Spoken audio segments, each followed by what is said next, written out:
to Dat Poker Podcast, episode 126 for July 7th, 2022. I'm your host, A. Schwartz, alongside producer extraordinaire, Roscoe P. Coltrane. Hi, nice to be on your show again. And Mr. Terrence Chan here in the big city. T, how are you doing, sir? Doing good. Chainsaws all over the place on poker Twitter lately. But I'm doing good, and I will start with an apology. I am the reason that there hasn't been a show. We were supposed to do a show last week. My second child decided to do the universe a little ahead of schedule. He also decided to make life a little bit difficult on all the surgeons and nurses and doctors who were taking care of him. He's a bit of a complicated one. So and he struggled a bit in his first few days, but he's starting to pick it up and turn it around here. So yeah, big shout out to BC Women and Children's Hospital for taking care of my boy, and that's where I'm hanging out and bring it to you now. But I'm all caught up on the poker news. Let's do a World Series main event show because there's so much to do. There's so much going on at the World Series of Poker. We'll get caught up. I just want to say for everybody out there, we've used our one time, T, and it will be turning out to be an effective one time. So if you're out there, it was a good one time. I hope I don't end up having any other kids that require a one time because boy, it's good. Then it's two times. That's right. All right, you guys did a show. Thank you for getting that show up. That was great. And let's get going. So the World Series of Poker through 69 events, giggity. We are on event 70, the main event of the World Series of 86 events, I believe. So there'll be a few more after the main event, obviously. But lots to get caught up on. First off, we can kick off with the main event, T. Why don't we do that? And we've been talking about numbers for months now, working up to the main event to see where we were going to be at. There was a lot of talk of, we're moving over to Bally's. There's going to be a ton of new people. It's going to attract a lot of people walking by. And hey, I got 10 grand. Why don't I just jump in the main event of the World Series?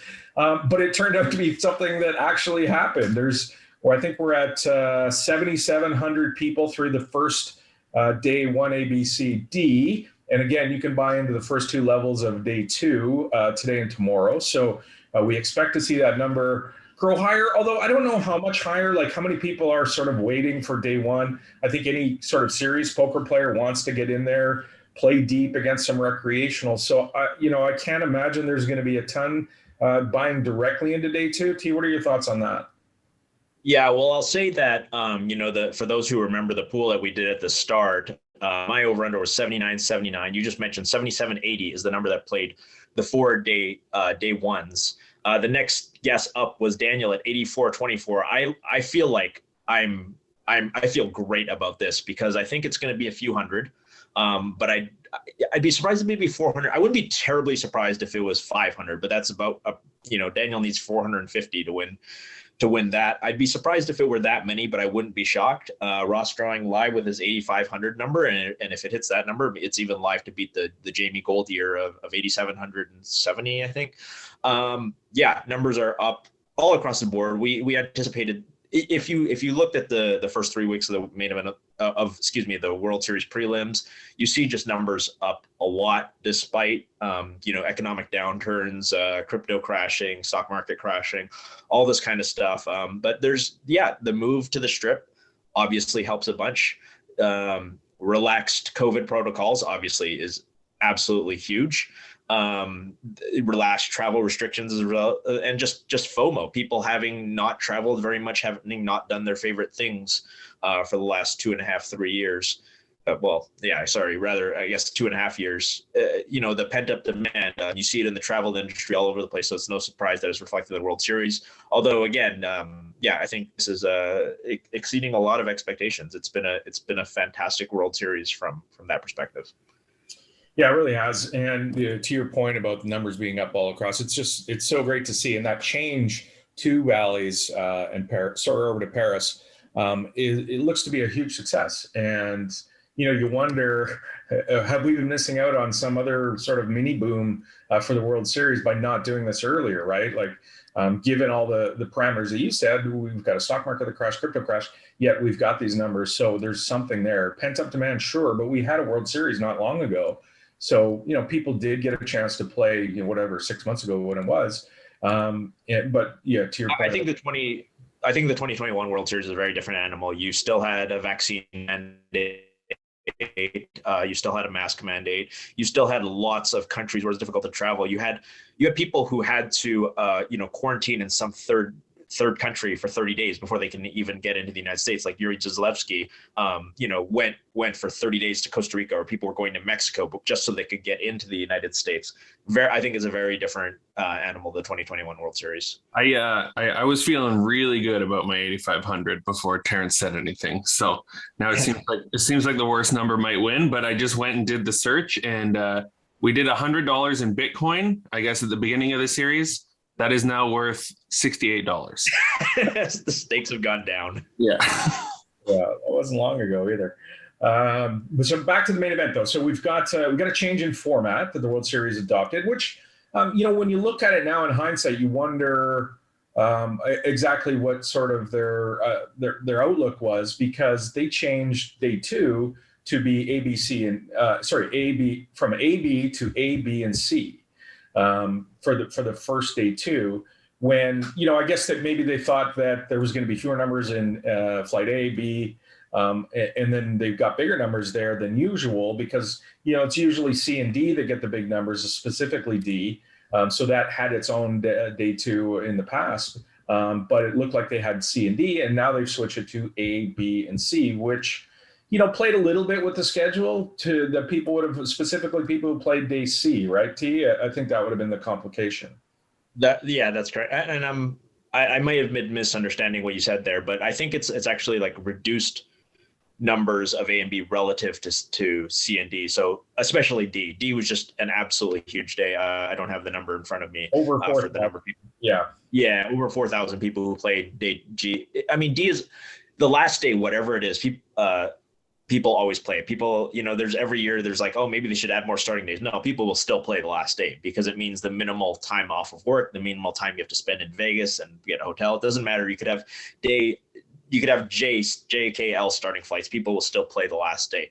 I think it was exacerbated this year by the mystery bounty event, which started the day before the main event, and the last flight, I believe, was day 1B. The last starting day of the mystery bounty was 1B, and that was an extremely popular event. It got 11,000 runners if you include all the reentries and across the different flights. And a lot of people obviously made day 2 of that. If you got 11,000 people starting on day 1, you're going to have a lot of people starting on day 2.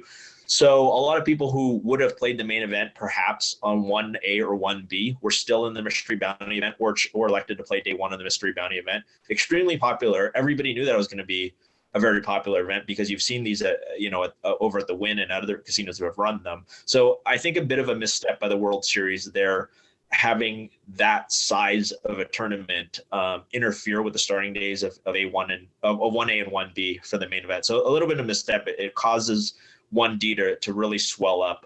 The World Series realized that this was happening. They put out a tweet on July 4th, which was, it says 911 emergency message to players. WSOP will make every effort to sit players for what may be a record main event. We urge anyone able to play today 1B or 1C tomorrow for the best experience. 1D is expected to be massive, requiring 10-handed play, potential long waits for alternate seating, and that is exactly what happened on day 1D. A lot of people talking about 10-handed and just huge waits. Expectedly, it's always the busiest, but I think this year even more disproportionately. Yeah, so let's get caught up on some of the stuff that it has been going on in the World Series of Poker. Obviously, the main event now is today is the first day 2. So our next show will hopefully be before the end of the main event, and we'll have a whole bunch of main event stuff to cover and get in on. But let's get caught up in some of the stuff that's going on. First and foremost, we'd be remiss if we didn't talk about our intrepid co-host and how his World Series is going. Daniel Negreanu is not having a great World Series by any measure. He's and the great part about it is, for those of us all watching his daily vlogs, you're getting to see a lot of the run bad, and he certainly seems to be running bad and frustrated. Of course, there was people freaked out when he threw his selfie stick and against the wall, and Bonomo figured that was you scaring off women in poker or something. I don't know. He kind of went off, but having a tough World Series for Daniel. I look at tournament poker, and I've said this all along, that I don't understand how people can play tournament poker for a living and just take bad beats and come back. Because if you don't win the tournament, obviously you're going to have a frustrating experience most of the time. What in the world's going on? Yeah, I don't understand tournament poker players who just love this kind of stuff. But it looks like it's been a tough World Series for Daniel. Have you been watching the vlogs? Yeah, it's obviously super frustrating. We've seen Daniel have a few great runs and attempts at the Player of the Year in the last few years, and this year he's nowhere even close, despite playing everything. So it got to be super frustrating for him. It is. As you say, obviously we cheer for Daniel, but it is the sobering reality of tournament poker that runs like this and much worse runs like this happen all the time. Ask anybody who plays like online MTTs for a living how bad and how long you can run for, the sample size that you can run bad for. It's frustrating because there is only one World Series of Poker every year. It means a lot to him. But yeah, this is the reality. I mean, it's something that he, as a veteran of the game of 30 years or however long he's played, he's seen this and expected this. It might be one of the worst he's ever felt. But this is the reality. If you want to play the World Series of Poker, you want to be a tournament pro, you want to chase the Player of the Year, you're most of the time going to be disappointed. Yeah, I'm going to step on our tweet segment a little bit. Rampage Poker, who's obviously a great streamer for high stakes. If you want to watch somebody on YouTube, search his page. He tweeted, learned last night that a crushing tournament player with a 40% ROI in the World Series is going to have a losing summer 70% plus of the time. What? Geez. I mean, yeah. So that goes to point out that, the best players in the world are 70% of the time, are going to have a losing summer. Daniel's having a particularly tough one. He's down about $1 million. Two of those are $250,000 buy-in and a rebuy. So $500,000 is in one tournament. But he's got a 50K coming up. There's still 17 tournaments left. If he bigs something here, he could put a serious dent in it. And he is leading 25K fantasy. I just looked, so that's a bit of solace. Although if he binks a tournament, he probably loses it and somebody else wins. I don't know. I mean, it's at the point where I think there's only like one 50K and two 10Ks left. I don't think getting even is a realistic possibility once you're out of the main event. But it's gonna be a rough one. But Daniel's always been a guy who's sort of embraced the idea of being transparent with results and sharing in the reality, not just the sort of the highs of the game, of which there are some. But yeah, if 70, I haven't done the math on this or run the Sims, but yeah, if 70% of the time you end up having a losing World Series, even if you're a really, really strong player, that's not at all surprising to me, because pretty much all your winning years will come from really high finishes, which are rare. And I went back, I saw that tweet, and I looked back over my own Hendon mob, and I think I counted 7 winning years. I've been playing every year since I've played at least some, rather, every year since 2004. So that sort of jives with that. But if you look at the results, it's those years where I finished like 11th in a thing and 8th in a thing, that doesn't count for shit. I mean, it's basically top 3, top 5 finishes that matter, and it has to be in the right events, right? So if you make a final table in a 1K that doesn't, in a 1500 that doesn't have a very large field, that often, is much more canceled out by the fact that you played 3 10Ks, including the main event, and didn't cap. And if you bricked all of those, then it doesn't matter. It's a tough, like you said, off the stop. It's a tough life. Yeah. Switching over to Phil Hellmuth, who is now chasing his 17th bracelet and has been doing so. He fell short in the $3,000 buy-in no limit hold'em freeze out event 65, finishing second to David Jackson. A nice finish for Phil, a good run in a 3K. He had some trouble with the rail. If you're a Poker Go subscriber, you can go back and watch it. He got into it a little bit with some of the rail. Somebody called him a whiny bitch or something like that, and he didn't like that too much, which was kind of funny because he's kick these guys out. I can't believe somebody's calling it. And I'm thinking, Phil, you've called people worse for decades. Like, really? But, this person was on the rail. He wasn't in the tournament. So I guess it's okay if another tournament poker player calls you a whiny bitch. But if, somebody in the rail calls you a whiny bitch, you want them kicked out. I don't know. I can see I do think he has a point. I think there's a very big difference between, not that it's acceptable to blow up at somebody at the table, but I do think abuse from the rail is a line too far, even if it is Phil. Even if you think he sort of deserves it or whatever, I don't think the rail should be beaking individual players in the final table. I think it's fine to support your guy. I do not think we are in like an NFL type environment or something or like an NBA environment where the guys are standing behind the free throw line or waving their flags trying to distract. But I think that is a bridge too far to try to affect action that occurs at the table. And so I don't blame Phil for being a little upset in that particular scenario. But that being said, it's still always it's entertaining. Well, and the thing is about it is Phil is so sensitive. He's hypersensitive to any kind of comments that you don't really have to call him a whiny bitch to get him fired up. There's all kinds of other ways you can go with it.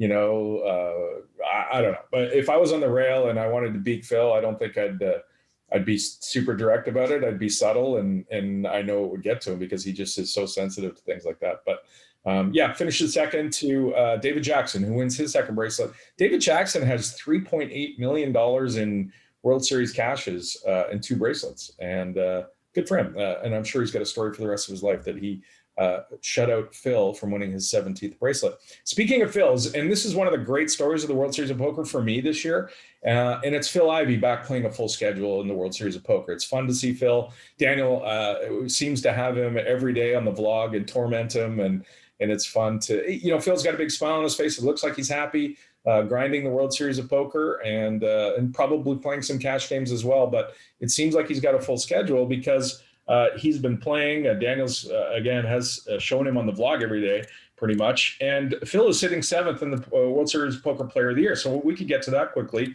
The Player of the Year leaderboard through 69 events is Dan Zach is leading with 3,700 points, 2 bracelets. Dan Wyman, 3,000 points, 700 behind Dan Zach. Sean Deeb is in third, 2,400. He's a fair distance back, looks like 1,300 back at first. And again, Phil Ivey in 7th.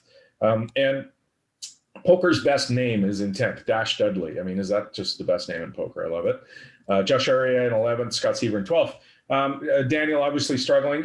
Phil Hellmuth, even with that second, is only in 65th. And I think he's got 5 or 6 cashes, which kind of surprised me, but I had to search down pretty far to see Phil.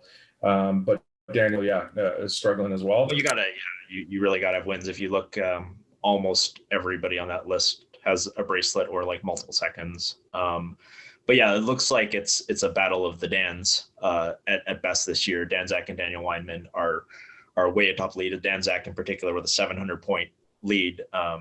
By the way, I just want to say, like, it's time for people to start giving a fuck about Dan Zach, as the song goes, because like I think he represents everything that's good about the young generation of poker. He's like a nice guy to play with.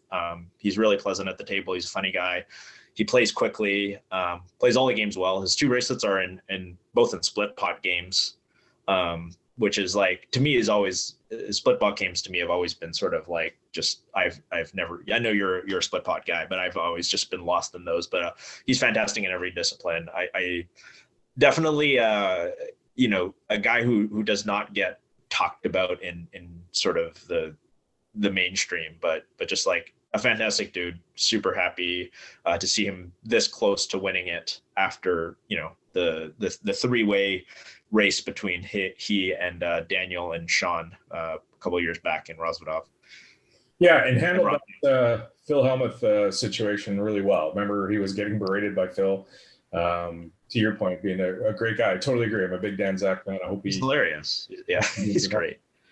If you followed the updates of the 10K stud 8 or better that he won and his relentless trolling of Sean Deeb, just fantastic. Where he like, there's this hand where they both have like low looking boards, and Danzak just bets the river, and Sean thinks forever and calls, and Dan just confidently goes pair of fives, and Sean Dean just looks and just like there's no low, it's just like a pair of fives, and he's like, that's good, I guess that wins the whole pot. It's it's fantastic. Good value bet. Poker's another nice guy that we should quickly mention is Eli Lesra. Wins his 5th bracelet in the 10K pot limit Omaha 8 or better for 600,000, and he tweeted out that he did it for his dad who passed away a couple of weeks earlier. Great to see Eli, winning, playing, doing great. Poker, one of the nice guys in poker. I've always had great experiences with Eli and happy for him. The most amazing accomplishment for me so far in the World Series and maybe in the last few World Series is Dan Cates. He takes down the $50,000 Poker Players Championship after winning it last year, back-to-back in the tournament that attracts the best poker players, has the format that is designed to have the best poker player win the championship. It's deep, they play all the disciplines. It's a fantastic tournament to bring the best to the cream to the top. And for Dan Cates to go back-to-back against those fields is amazing. And, first off, before we get to the other stuff, Terrence, amazing accomplishment by Jungleman here. Yeah, it's that, or it's Adam Friedman's three-peat, right? Like those are the, I think, only two real contenders for sort of the last 10 years or more of poker. Those are I think are the two things. And again, the Adam Friedman thing, a very similar sort of idea, like the 10K dealer's choice event packed with super tough players, multidisciplinary. Only difference, of course, being in the dealer's choice, like you get to choose your best games or your most exploitive games. And in the PPC, you have to play them all well. But in dealer's choice, you also have to play them all well, because if somebody else recognizes that you're weak in a game, they just keep picking that game over and over, and you play your worst game. But yeah, this was, the PPC is always must-watch TV. I'm very disappointed. This is literally the event that was happening during the birth of my child, and I was on a 5-hour drive to the hospital. So, I mean, I was really looking forward to sweating the PPC, and by all accounts, just super epic. Going into, I think, the late hours of night, 7 a.m. I think I woke up that morning, and I was like, oh, I should see who won the 50K. And it was still happening, like in the, and I went on Poker Go, and it just said this event has ended, and I was super confused. And I hit refresh on Poker News, and there it was, the final hand. I'd woken up just as the final hand had ended, just like an epic battle between Jungleman and Yuri. Shout out to Benny Glazer in 4th as well. Was just super classy in his bust out. But yeah, it was just fantastic viewing. I think it was probably the viewing event of the World Series so far, and to be able to watch this 9-game mix, and what Jungleman has done is very impressive. I mean, he's a crusher, because I remember a time when Jungleman was basically just a big bet player. He was basically a no limit guy and a PLO guy, and then he's obviously learned to play all games, and bringing a lot of entertainment to the table too in the Macho. Yeah, let's touch on that. Last year. Well, so he adopts again the Macho Man persona, much like Randy Savage back in the day, and he's Macho Man Dan, and he shows up with the garb and talking like Randy Savage, and people were, I don't know, I saw some mixed reaction on Twitter or Poker Twitter. I loved it. I thought, this is great. Does he look awkward doing it? Maybe a little. So what? He would look like he was having a great time. It was just fun, and I can't believe. What's that? His Jungleman's whole brand is awkward. Like last year, what was he dressed up like? It was like. Like he had the cutoff. I don't remember what it was. He had like the cutoff sleeves. It was like a karate gi or whatever. Yeah, I mean, his whole thing, like everything from the music videos, like it's cringy for sure, no doubt. But it's such an entertaining level of cringy. It's a very similar thing to like Phil Hellmuth in his main event entrances. It's super cringy and also simultaneously entertaining, and you kind of roll your eyes and at the same time applaud, like right. Because I know you or I would not have the balls to do something like that. We'd feel ridiculous. But I'm glad that there are people out there like Jungleman doing stuff like this for the entertainment of the rest of us. Totally making it fun, and I hope he continues to do so. And he's one of the main focuses of the poker world now, right? I mean, he's one of the biggest names. This will help for sure. And to your point, he's been a crusher for a long time. So great to see. Glad he's having fun with it. And yeah, we make fun of Phil. Phil's a little bit different because Jungle Man's doing it and laughing at himself. I mean, I think that's pretty clear, right? Phil doesn't really love when people laugh at him. It's a bit of a different dynamic, I think. But did you see Phil tweeted out an apology that his entrance to the main event wasn't going to be a very big one this year? Oh, he's sorry. Maybe he's just mad that like Vince Vaughn. Everybody paid attention to Vince Vaughn's and he decided to cancel it. I love Vince Vaughn's entrance. That was great. Vince is a great ambassador for poker. I'm glad they brought him on. One of the other issues that came up earlier, T, and I don't know if you talked about it on the show that you guys did. I can't remember, but there was a picture that circulated on poker Twitter about a player sitting at the table, and he had his phone open. He wasn't in a hand, and he had his phone open with some charts and sims and stuff that he was running. And it's like, should this be allowed? Pio open. Oh, did he have Pio open? Okay. So he had Pio Solver open, and there was a bit of a, why is this guy allowed to do this at the table, not when he's not in a hand? So first off, I wanted to get your thoughts on that, T. Again, did you talk about it on the previous show? No, we didn't. Yeah, I mean, it obviously circulated, went viral in a sense that not that this guy like did anything unethical, because you can see very clearly he doesn't have cards in front of him. He's not in a hand. So from that perspective, it's not like he's trying to get advice on this hand that he's playing right now. On the other hand, it's just sort of a bad look. It's more of an optics problem, really. It's sort of this idea that this is what recreational players have to deal with. Like, these pros already study all the time, and here they are, they've got these apps open at the table. It's really an optics problem, because honestly, whether you look at Pio looking at Pio at the table is not really going to make you a better poker player. Most of the time it's just sort of like, let me look at the spot that I just played and, see what my responses are going to be. But the optics of it are obviously super bad, and it makes recreational players uncomfortable to see stuff like that. And then I think that's really why this went viral, not as a specific like, hey, look at this guy and what this guy is doing and he's unethical, but it's sort of more symbolic of like, oh, look at this. This is what's wrong with poker in 2022. These young kids who are just looking at solvers on their phone. Yeah, it was a tough. To your point, it was tough optics there, and actually, the Tournament Directors Association was having its summit right after that, and after it went out on Twitter, I think there was talked about. Matt Savage tweeted that at the TDA they talked about stronger language for cell phone use at the table, and we reiterated that we need to be less lax and more vigilant about players using phones during hands in play. No chance cell phones getting banned, but we did discuss possibly removing deep in tournaments and live streams. And I like this sort of thought. We're never going to ban cell phones, nor should we, in my opinion.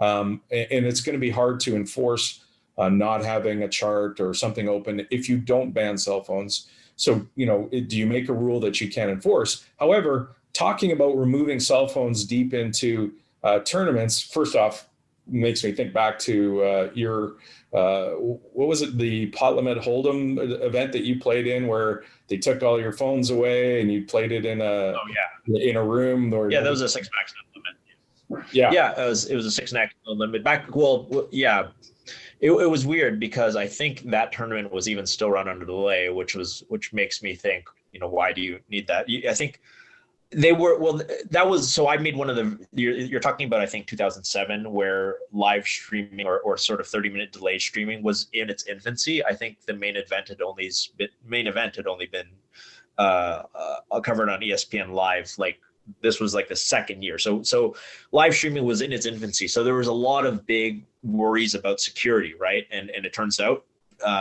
15 years later, Mike Postel would figure out a way to cheat live stream. So they weren't altogether completely paranoid about that. It was a good idea. But yeah, in 2007, I think when I made that final table, they took all of our cell phones, they put it in a basket, they put us in some closed, segregated studio. We were allowed exactly one guest, only on breaks, that kind of thing. There was no audience, nothing like that. And that was that was the way they did streaming back then. Now it's obviously a bit different. You know, they still play in a public arena with the RFID, but and it's still on a 30-minute or 1 hour delay. I think it's 1 hour delay this year because some of the fucking hands take 30 minutes. But yeah, I don't. These things are only kind of related, right? Like we talk about the picture of the young man with Pio on his phone, and Matt talking about the TDA summit and banning phones during play. Well, this guy wasn't playing; he wasn't in a hand. The question is, do you not allow anybody to be on their phone when they're in a hand? So you fold under the gun. Do you have to like? You're not allowed to use your phone at the table. You have to walk away. Is that the rule that they're proposing to implement? That's a interesting situation. I don't know if that will go over real well. There are people with like mobility issues, right? So like I can, I'm like a healthy dude. I can walk away from the table if they implement that rule. But somebody who's in a wheelchair, somebody who's in a more, has some mobility issues is not going to be able to easily move away from the table. So for that person, you're effectively banning the cell phone entirely. So how do you get around that issue? Removing cell phones in live streams. I mean, again, that's fine, but I think that's really just optics because there's no reason that a live stream tournament table should be treated any different from an outer table, right? Sometimes it's a final table, sometimes it's not. If it's just, you're on the feature table during day one of the main event, you don't get to use your phone, but everybody else on the outer table does. I mean, you could put it under the guise of the security thing in light of the Mike Postel situation, but still, if you trust the people who are running these things to do security, I don't know that this is a problem with an easy solution right now. I agree. I was in Vegas, went to Bruno Mars, and they have a thing now at concerts, and Bill Burr did this too recently in Vancouver, where everybody who comes in, they take your phone and they put it in a locking sachet, and you keep the sachet, but you can't open it. When you leave, they open it for you, so you can't use it in the concert, which is interesting. Yeah, to your point though, I don't know that it's realistic to be able to do it. People are so tied to their phones. Yeah, I don't envision any universe other than some sort of like, you want to do like a $1,000 buy novelty tournament where nobody's allowed to use your phone and you get a penalty if you use your phone or they take up the beginning. Sure, that's going to happen. But if you're talking about major events, it's just never going to happen. Nobody's going to go 10 hours of play without their cell phone. It's just not going to happen. Speaking of cell phones and taking photos, another thing happened in the mystery bounty, the $1 million mystery bounty. A dealer at a table dealt out. There was action. The flop came, and there was 2 3 of spades on the flop. And this happens. I remember back in the day when I was playing at Hollywood Park, the dealer took out somebody asked for a deck change. The dealer took out the deck and fanned it, and it was 52 aces of spades. And it's just, stuff happens occasionally when you have a tournament this size and you have this many people. It just happens. Things are going to happen. So in this instance, 2 3 of spades were put out, and there was some tweets about the floor person at the time was saying if anybody takes a picture of this and tweets it on social media or sends it out on social media, that they're going to be disqualified. And they're talking about, disqualifying the player for extended periods of time, not just from this tournament. There was, I think Gags Poker tweeted, course of booze reigns throughout Bally's as they announce you risk being banned from property if you post any photos from inside the tournament area.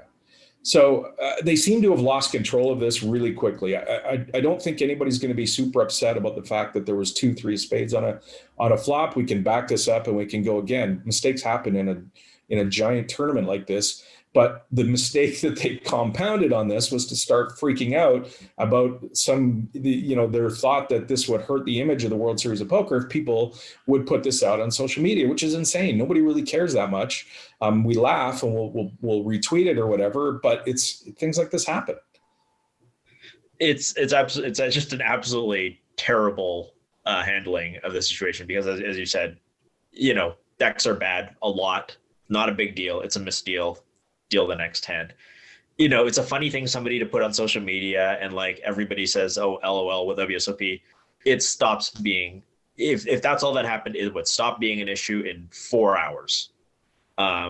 it's this is a classic example of what they call the Streisand effect, where the old story of Barbara Streisand tried to suppress a photograph of her house in Malibu because some media outlet showed a picture of her house. What they were actually trying to do was just to show the extent of California's erosion of the coast. And Barbara Streisand went to all this effort to ban the media from publishing photos, which has the effect of now everybody's seen the photo because this is now the news story. And again, in this case, now it's not the 2-3 of spades. Nobody cares that 2-3 of spades came out on the flop, but you start making a big deal of it. You start threatening to ban people.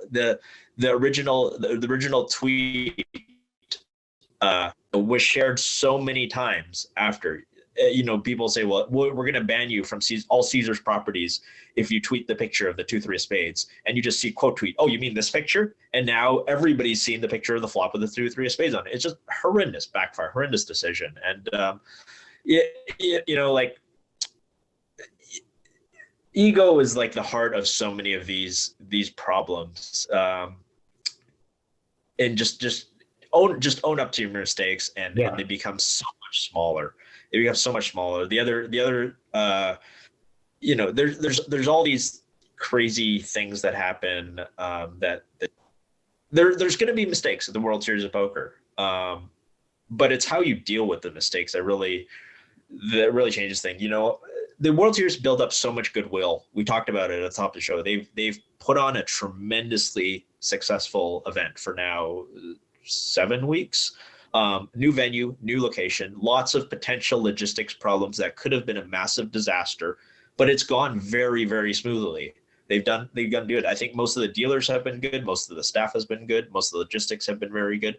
They've made some small mistakes, but that's to be expected. The overall player experience has been good.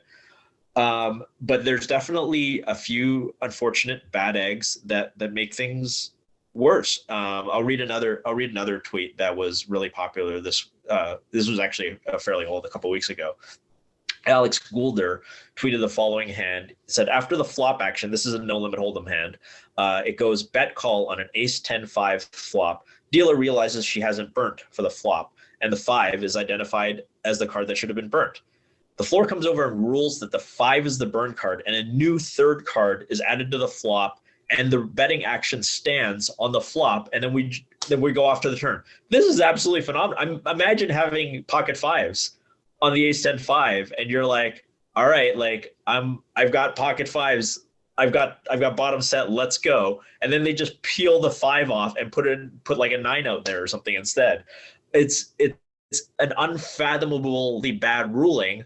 But what makes it worse, Alex's follow-up tweet says, what's even more worrying is that one question the first floor guy asked a superior who gave the same ruling. And there seems to be a worrying propensity for staff to back up their colleagues at the World Series of Poker. I mean, this is like the sort of criticism that we have of police departments worldwide, is that if somebody makes a mistake and goes somebody higher up, the person higher up who knows the rule better should rectify it, should fix the situation. And mistakes will happen and people will accept mistakes. It's how you deal with the mistakes that really gives you either good PR or bad PR. And this last couple of weeks, there's definitely been a lot of mistakes in what is that has sort of cast a shadow over what again has been like 7 really successful weeks for the World Series of Poker, 7 weeks that they should be really proud of.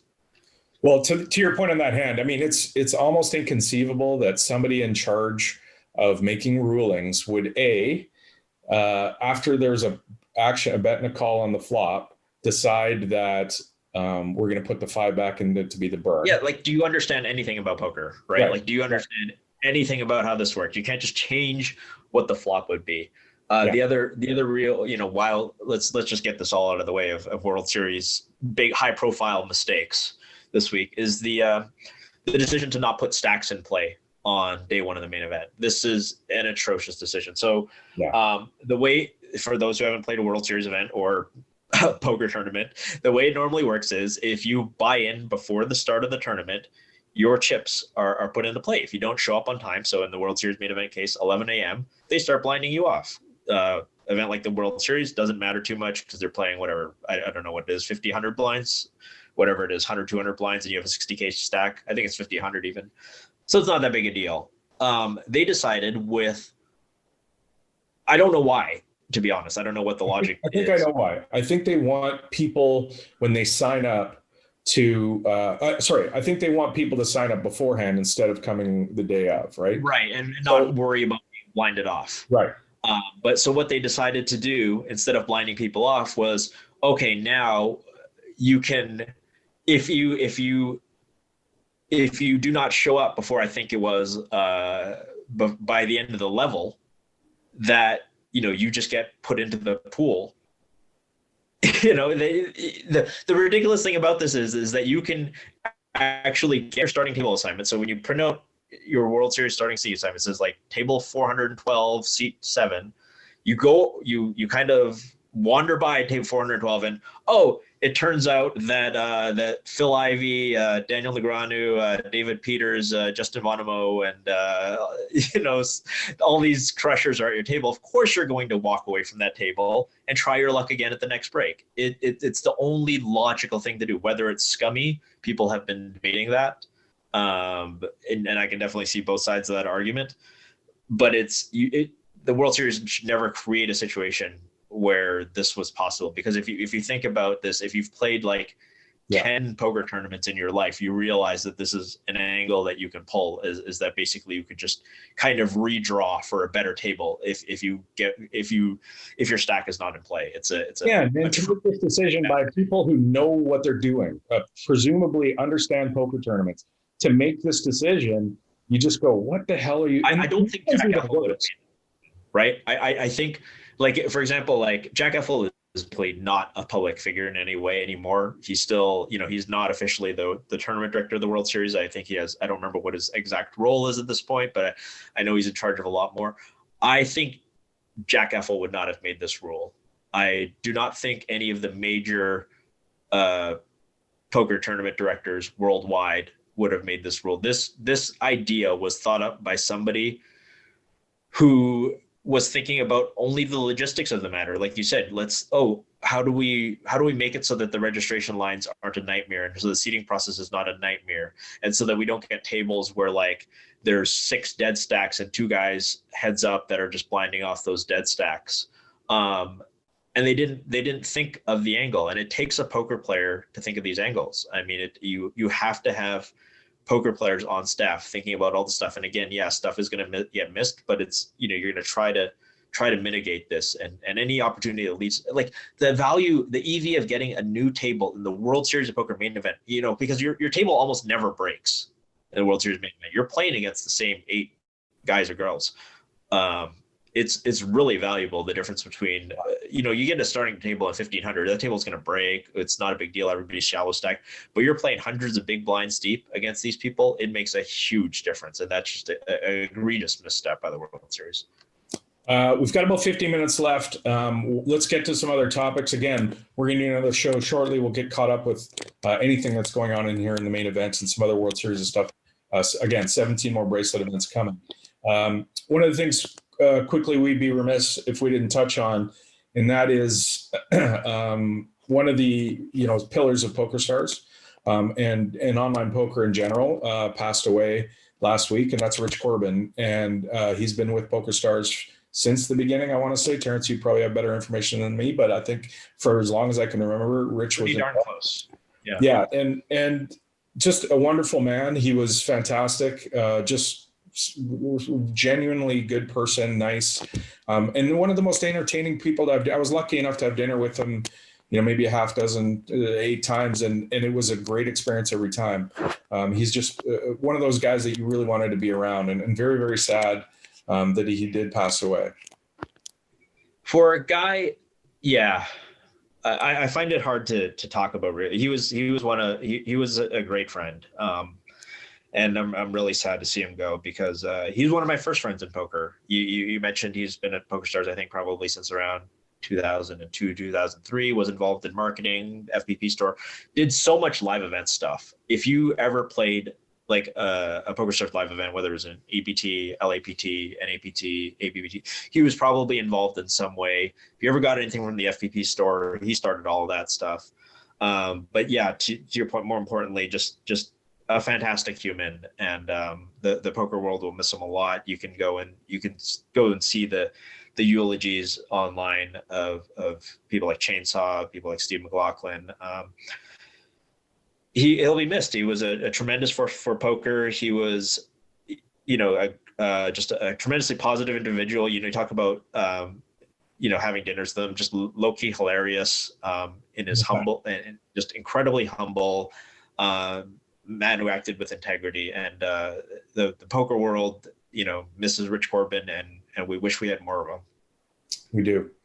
One of the other things I wanted to touch on is GG Poker has created the Poker Integrity Council, which, there's been this movement and discussion about cleaning up poker. We've got poker players that have been outed in the last 3, 4, 5 months that are, still going about their business and don't really care that they've, been called out. And there's this movement with the Poker Integrity Council to see if we can get something started where we don't have to solve all the problems. And, we've talked about this on the podcast, but let's get started and let's see where it can go. And this is the first step for me.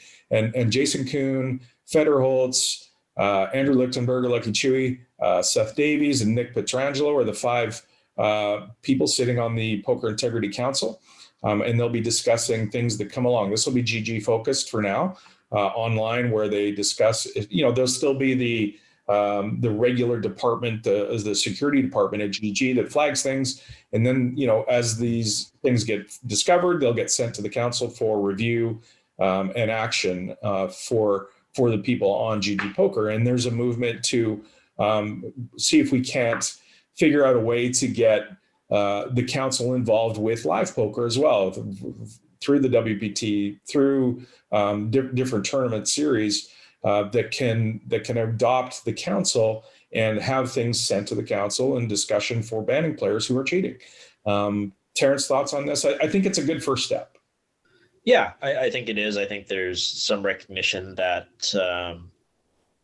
that sort of something needs to be done, and any integration of, we've talked about this before, any integration of online quote unquote banned lists and live banned lists is going to take some doing. I saw that PokerStars has banned players from playing their live events that have been banned on the site.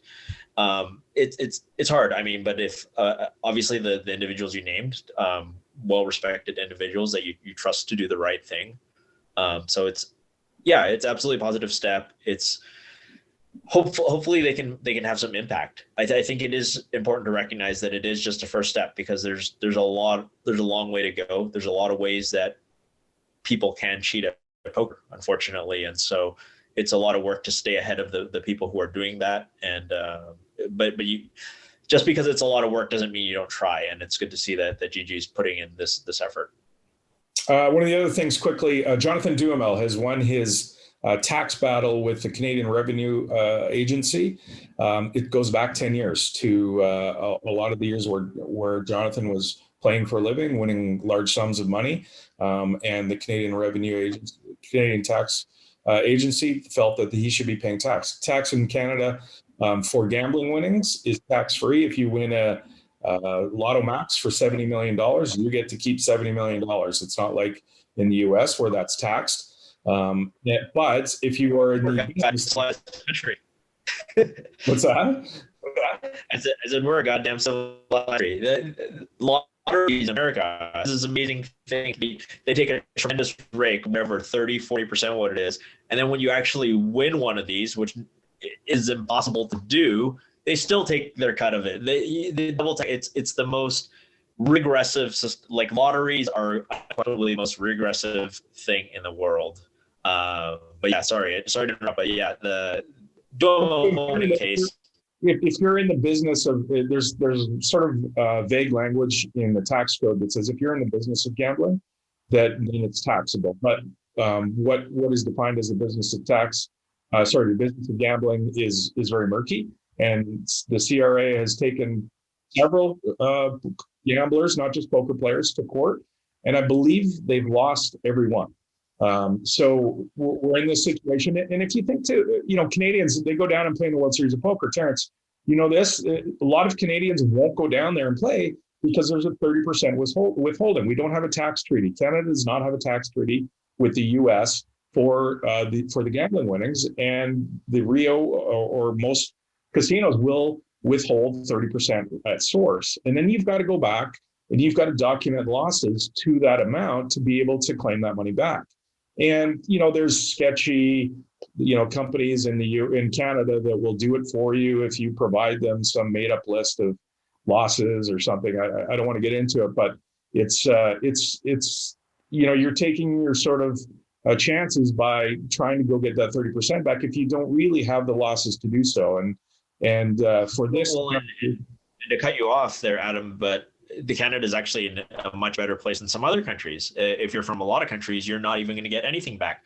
It's just a straight 30% off the top. So already you've got a lot of players from lots of different countries. You know, you mentioned Canada. Daniel's mentioned before that like Kristen Foxen rather, is a person who would probably, you know, go for some money in the 25K fantasy draft, somebody who would play a lot of events and be a threat to you know, for big sums. She doesn't play because of the 30% withholding, but there are players from other countries. Basically, almost all of the non-EU countries have pretty negative tax implications with respect to withholding, and so a lot of those professional poker players choose not to play.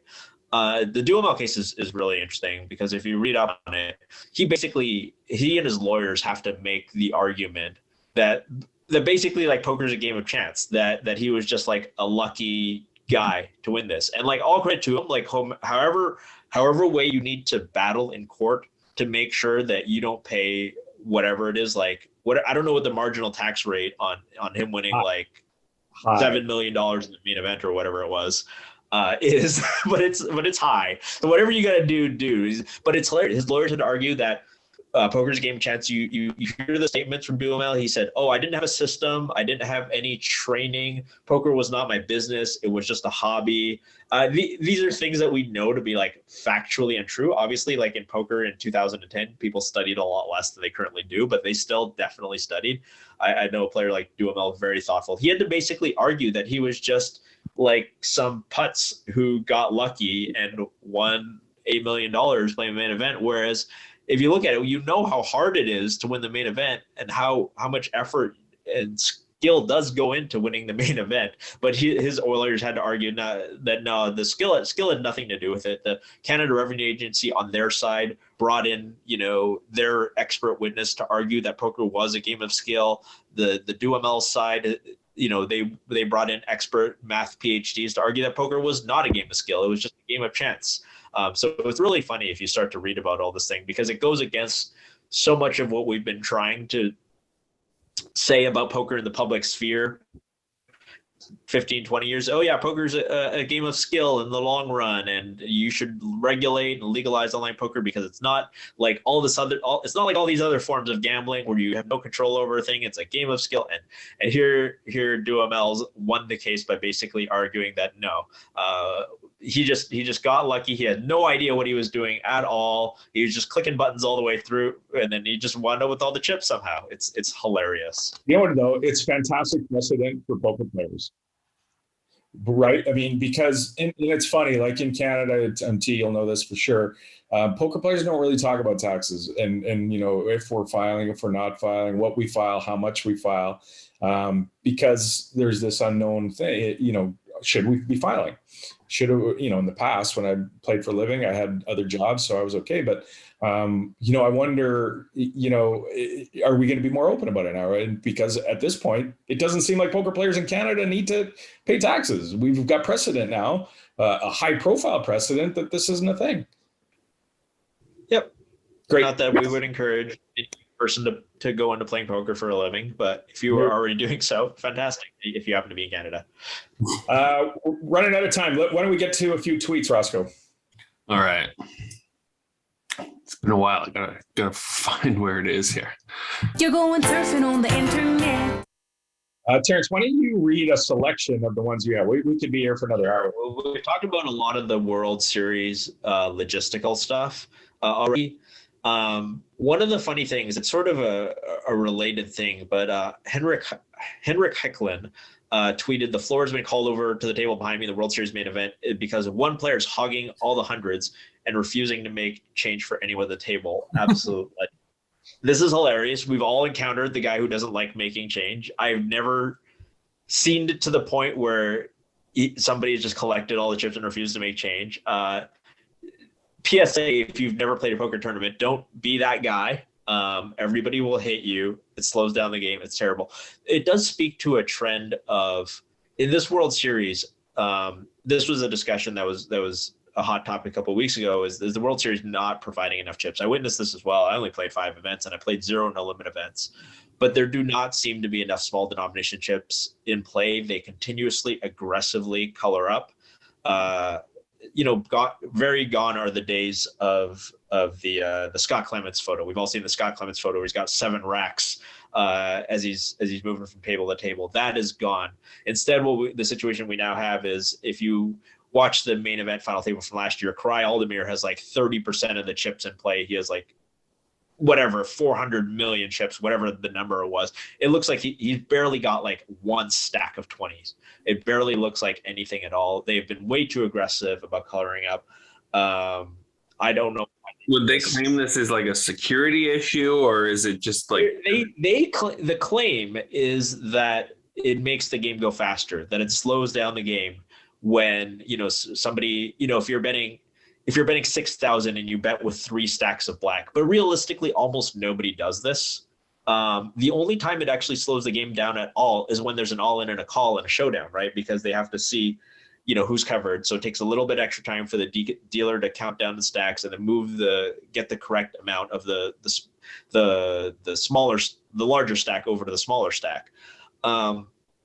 Realistically, though, the amount of times that the dealer has to wait for somebody to make change or ask somebody to make change is way greater than the amount of all in and a call is relatively rare at a poker table. Happens every few orbits. But when you've got a situation where like the big blind needs change half the time, it's terrible. Or you have no ability, like the bet is 1,600 on the flop. One guy bets 2 yellows, the other guy bets 4 purples. You're gonna need change. You need 800 and change. If you don't have it in the pot, you have to ask a player. It's very annoying. There's no good reason for it. They've been way too aggressive about it. Indeed. All right. I'll move on to a couple here that I've got. Another one from Rampage. And the dealer just mucked my big blind. Shaman to black 78, please, which is great. Randy Ohel, I want to get your take on this. Randy tweeted to @SavagePoker, I'd like the TDA to allow limping in single draw games. The reason for the no limp rule is archaic and don't even apply to tournaments where you play with random people and can't sit in teams. I like his idea. I think this is good because, in single draw deuce, you got a raise coming in, you can't limp kind of thing. Yeah, I'm not going to pretend that I'm any sort of no limit deuce expert. And so I don't really understand why, like when he says the rule is archaic, I don't even understand what the original intent of the rule is. If you educate me, it feels a lot like the double bet on stud in 4th Street rule, where I don't understand why it exists to begin with. Do you? Nope, don't have a clue. But it seems like it should. This is one for Daniel, I guess, because I haven't played enough. What Dudes have played has been online where they don't have that rule. Right. And then there's some tweets from the ladies event. PokerBee tweeted, so far in the ladies event, we've had a lady at our table that watched a body bag get pulled out of the hotel room across from hers, and a lady get banned for pulling last night chips out of her pocket. Well, this was amazing. The chips out of the pocket rule, I forgot to bookmark this tweet, but yeah, there was a woman, her photo was circulating. She pulled chips out of her pocket, got caught doing it, admitted to doing it, and ended up getting a 2-round penalty at the beginning. Like, this is one of the most blatant forms of cheating that you can do. And she still, I think later on, it was unclear to me whether she was actually disqualified from the tournament or she just busted the tournament organically. But yeah, this was a thing that happened. Her picture is out there if you want to search for it, circulating. It's funny because the tweet responses to us are hilarious, and it's an atrociously bad initial ruling by whoever gave her a 2-round penalty not to DQ her immediately when she was caught red-handed. That was a shocking story to me. Andy Block tweeted, "Okay, poker players, how often do you think a new player at the World Series of Poker doesn't know better and puts their tournament chips in their pocket when moving tables? Thousands of players a day, probably happens every day, and probably someone caught and penalized every couple of days." And getting back to that lady, is there an explanation that she's a new player? Maybe she thinks it's kind of like a cash game and she pulled it. Like, I don't know. I think people have actually seen her before once the picture was posted. This was not an accident is my understanding. Yeah, I mean, to Andy's point, I think you can go back to the 2-3 spades and go, well, geez, the only reason we caught that is because both came out on the flop. How often does that happen when one's in somebody's hand and one's in the stub of the deck? Like, we don't know, right? We saw this one because they both happen to be on the flop, which, I mean, whatever. There's a couple of ways somebody could get dealt both of them too. Somebody, right, yeah. Two guys could go to both have it or something, but yeah. Yeah. So again, to Andy's point, how often does it happen? We don't know. The other one was Veronica Brill, and she tweeted from the ladies' event. One of the ladies at my table made macaroons to share with us. Men don't bring homemade macaroons to poker tournaments, which was funny. I mean, yeah, it sounds like they do not, but they should. Ladies' event seems like so much fun. It's like a great atmosphere, and you always see why in the turnouts. The turnouts are tremendous for the ladies' event. For many women, it's the only event that they play of the World Series. It's the only event they play of the entire year. It's very festive, very fun. Not every table, I think, is as fun. I heard some negative stories too, including if you happen to see somebody pulling chips out of their pocket at the table. But but I mean, the ladies' event seems like a very positive experience for everybody who has to play in it. Indeed, it does. All right. Thanks, T, for making time. I know it's a difficult time for you and your family, and great that you made some time you probably needed an hour or two off to just kind of decompress a little bit, I'm sure, too. Good luck going forward. We're all using our one times to see a great outcome. And thanks to Roscoe for getting up early. This is a little bit rare. Because Daniel isn't on this one, we can do one at 8 a.m. where that might happen. Professional poker players don't generally get up at 7:30 in the morning. Begrudgingly, yeah. And thanks to everybody out there for listening. We'll be back shortly, nearing the final table of the main event to get caught up on all the action from the main, and maybe if Daniel can find a window to join us for a little bit, we'll do that too. But thanks to everybody out there, and we'll talk to you soon. Bye-bye.